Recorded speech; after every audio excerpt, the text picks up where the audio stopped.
بقول لكم هي من هنا ولا لا؟ لا يبقى من هنا. طب ورايا ورايا ورايا. عاصمة طاسات الجبنة السايحة في اسكندرية اللي مكسر الدنيا، مكانه الجديد فين بقى؟ تعال اما اقول لك. مطعم بقالي جديد تقدروا دلوقتي تروحوه من اي مكان لان عنوانه بقى سهل وما يتوهش. دخلت شارع سوتر، وصلت عند مكتبة اسكندرية، هتخش الشارع بتاع ارض كوتا. يلا بينا. قصتنا قصة كفاح وجهد وتعب، والحمد لله نهايتها نهاية سعيدة ان احنا قدرنا نعمل عميل مبسوط، واخيرا المكان بقى جاهز للاستقبال. كده احنا وصلنا في الشارع اللي على شمالك يبقى ارض كوتا، هتخش شارع ديمقراط، الشارع اللي في ظهر السوتر على طول. يلا بينا.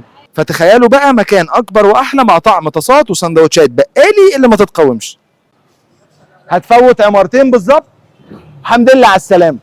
مطعم بقالي. تنسوش تتصوروا في المكان انتوا واصحابكم وتبعتوا لي الصور عشان الديكور هيعجبكم قوي، عشان تبقى ذكرى لينا حلوه سوا. هستناكم تزوروني في الفرع الجديد عشان تقولوا لي رايكم.